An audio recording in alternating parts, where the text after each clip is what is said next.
He tore his suit minutes before the biggest deal of his life. Panicked, lost, and desperate, he stumbled into a forgotten tailor shop run by a quiet woman and her daughter. What he thought was a quick fix became the thread that unraveled everything he thought he knew about success, kindness, and second chances.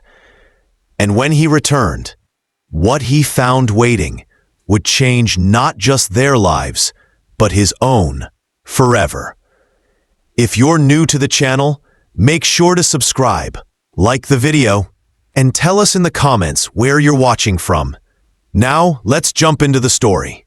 In the heart of a restless city where people moved fast and time never waited, Thomas Reed sat in the back seat of a black cab, tapping his fingers against the leather armrest.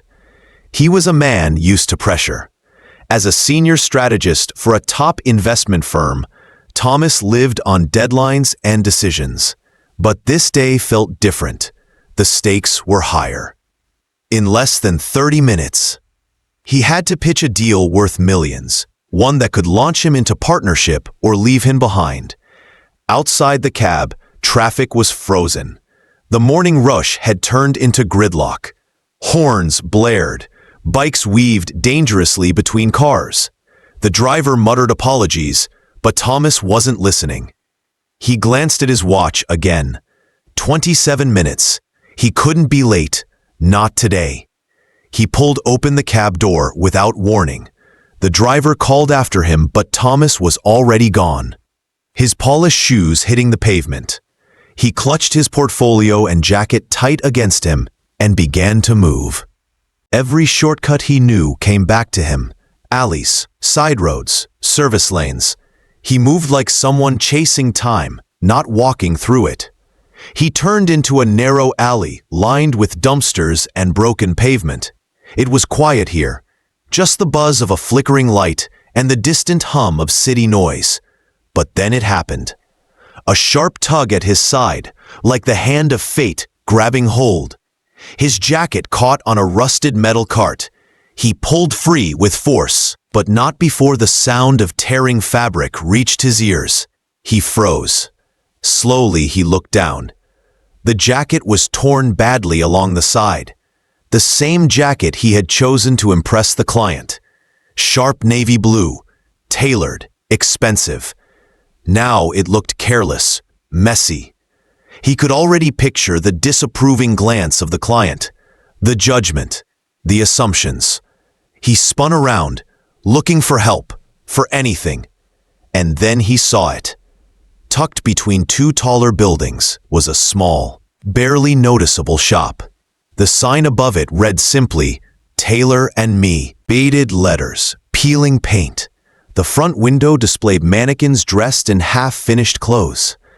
It looked forgotten, like something the city had moved past. But Thomas had no choice. He stepped inside. A tiny bell chimed overhead. The air inside was warm and quiet, filled with the scent of cloth and old wood. Light streamed through dusty windows, casting soft shadows on the floor. Behind a counter sat an older woman, head bent over a sewing machine.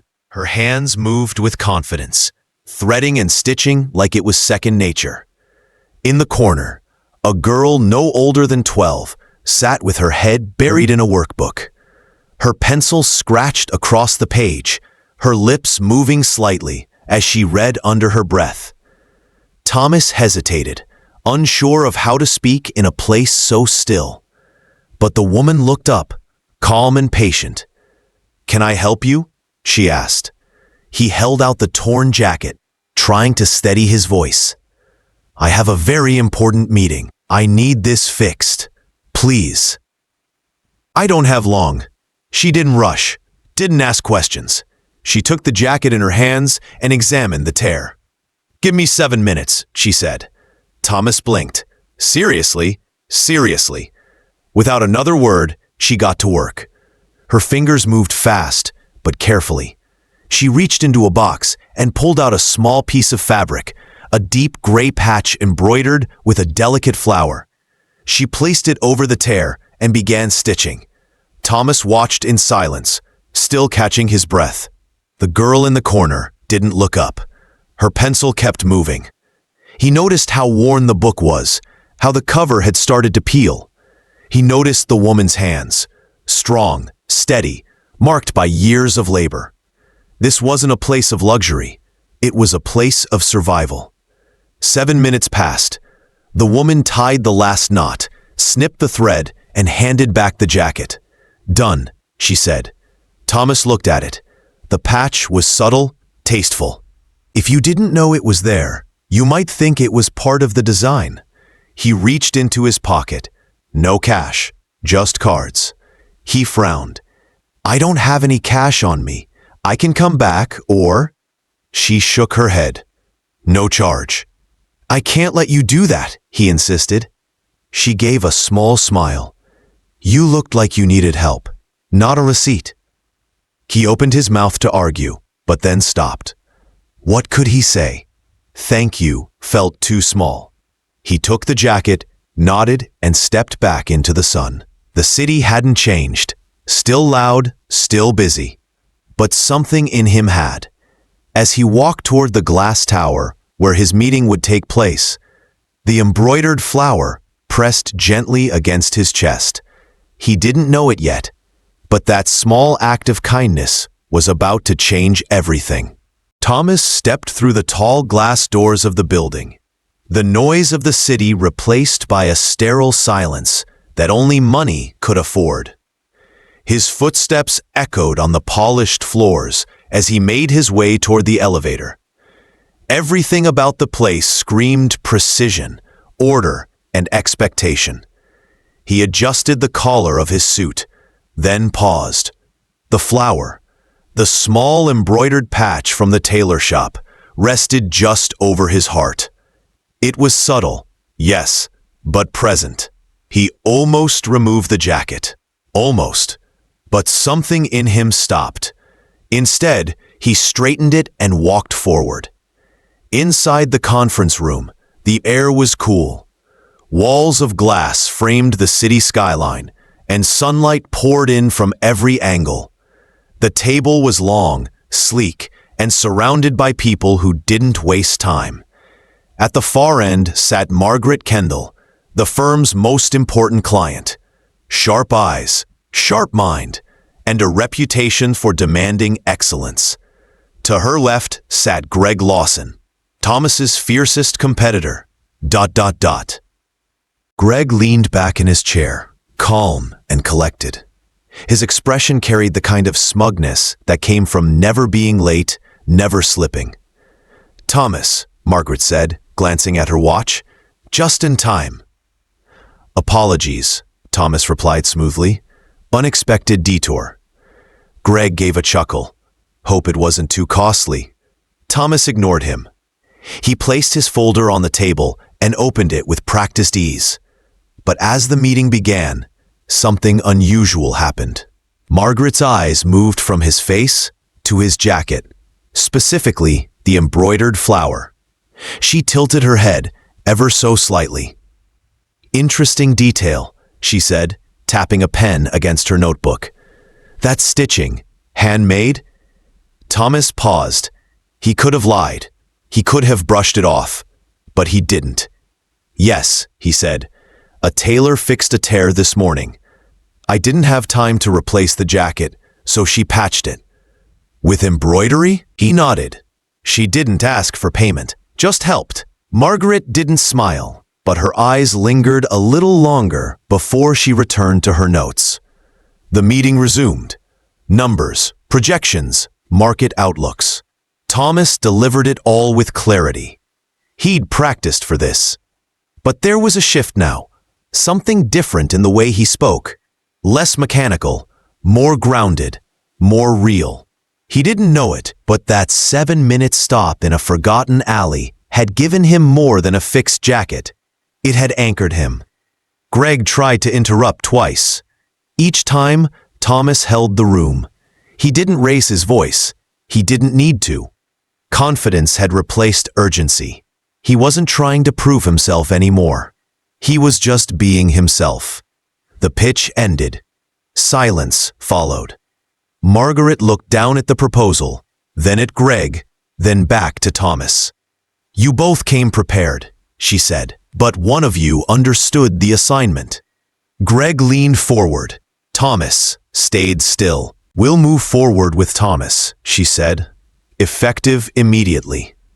Greg's jaw tightened. His nod was stiff. Thomas thanked her calmly, packed his folder, and stood. As he turned to leave, Margaret spoke again. "That patch," she said. "I wasn't sure at first, but it sent something." He looked back. "What did it say?" "That you value people, even when they're not in suits." He didn't answer. He just nodded and walked out. Outside, the city was still loud. The traffic was still relentless. But Thomas didn't feel the rush anymore. He took a long breath and pulled the jacket a little tighter. The flower over his heart wasn't just a fix, it was a reminder. On the surface, he'd won a deal, a major one. But deep down, he knew something else had happened. The meeting had gone his way, but not because of numbers or slides. It was the moment he chose to tell the truth. The moment as he walked past a bakery, the smell of warm bread reminded him of the alley, the quiet girl in the corner, the woman who stitched with steady hands. He thought of her again, of her tired smile, of the way she offered help without asking for anything in return. For most of his life, Thomas had lived by calculation. Every move had to lead to a result. But this morning had thrown him off course, and somehow it had brought him exactly where he needed to be. He didn't know it yet, but something inside him had started to shift. It wasn't about the promotion. It wasn't about beating Greg. It was about seeing, truly seeing what he had walked past every day. And now, for the first time in years, he didn't want to walk past it again. 3 days passed before Thomas returned to the narrow alley where the tailor shop stood. He hadn't planned on it. His days were usually tightly packed with meetings, phone calls, and contracts. But this morning, as the city swirled around him like usual, something pulled at him. Not guilt, not obligation, something quieter. A feeling that he hadn't said thank you the way it needed to be said. The alley looked the same.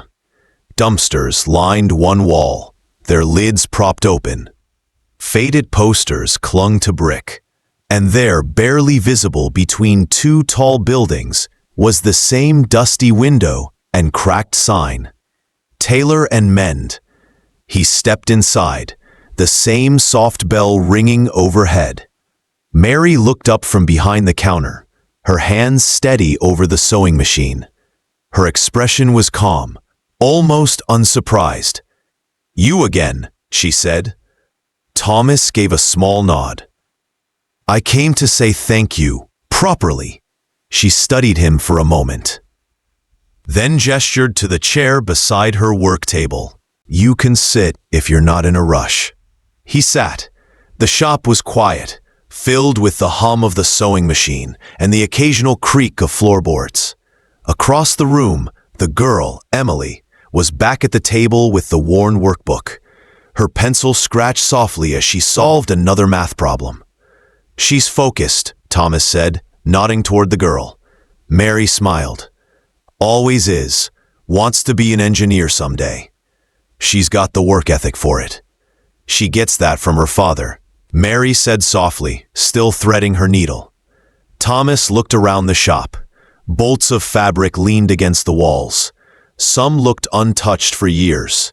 Others were halfway used, showing signs of many mends and repairs. A sewing machine, older than anything Thomas had ever used, sat in the corner, gleaming from care, not from age. "How long have you had this place?" he asked. "Since my mother passed. She ran it before me. I grew up here, between the threads and chalk lines. Now it's mine." He nodded slowly. "Business okay?" She didn't answer right away. Her eyes stayed on the fabric, We make it work, she said simply. He understood the tone. It was the same one he used when someone asked about his personal life. Enough said without saying too much. I work with numbers, Thomas said. Data, trends, projections. And if there's one thing I know, it's when something valuable is being overlooked. Mary raised an eyebrow, curious. This shop, your work, your story. Most people walk past places like this. They don't see them. I didn't either, until you stitched that patch onto my jacket. She said nothing, but her hands paused just briefly on the fabric. He went on. You didn't just save my meeting. You reminded me that people still help each other without expecting something in return. That still matters. Mary leaned back slightly, folding the fabric neatly. Why are you really here, Mr. Reed? He smiled faintly. Call me Thomas. And I'm here because I don't want to forget what you did. And maybe, just maybe, I can do something back. Her eyes narrowed slightly. You offering me a favor? No, he said gently. An opportunity. Emily looked up from her notebook now, sensing the shift in tone. She watched quietly. There's a space opening up on Main Street, Thomas continued. Bigger windows, better foot traffic. I could help with the transition. Rent-free for the first year. After that, we revisit. Mary didn't react at first. Her face stayed still, her eyes unreadable. Why would you do that? She finally asked. Because you helped me when I didn't even ask for it, he said. And because your shop deserves to be seen. This isn't a handout? She asked. It's not charity, he replied. It's respect. Mary looked at Emily. The girl gave a tiny nod, almost imperceptible, but full of hope. Mary exhaled. I'll think about it. Thomas stood. Good. Take your time. The offer's real. As he reached the door, she called out, Thomas. He turned. That patch you still wear? He looked down at his jacket, where the flower still rested over his chest. Yes? You don't need to hide it, she said. It suits you. He smiled. I wasn't planning to. Outside, the air felt different, lighter. The buildings looked the same. The traffic still roared. But in Thomas's chest, something steady had taken root. Not success, not power. Something deeper. Connection. And though he didn't know what tomorrow would bring, he knew one thing for sure. He was never walking past that shop again. The sun was just beginning to rise when Mary unlocked the front door of her new shop. Soft golden light poured through the clean glass windows, bouncing off the polished wooden floor. Outside, the main street buzzed with early morning life. Bakers setting up trays, shopkeepers arranging displays, joggers passing by with headphones in. But inside Mary's new shop, there was peace. The sign above the door now read, Johnson and Daughter, Tailoring with Heart. The move had happened faster than Mary ever imagined. Thomas had kept his word. He handled the paperwork. He brought in a designer to help rework the layout, though Mary kept her old sewing table just the way it had been. They updated the lights, repainted the walls, polished the display window so the garments inside could be seen by everyone walking by. It wasn't just a new space. It was a new beginning. Emily stood beside her mother, backpack slung over her shoulder, eyes wide as she looked around.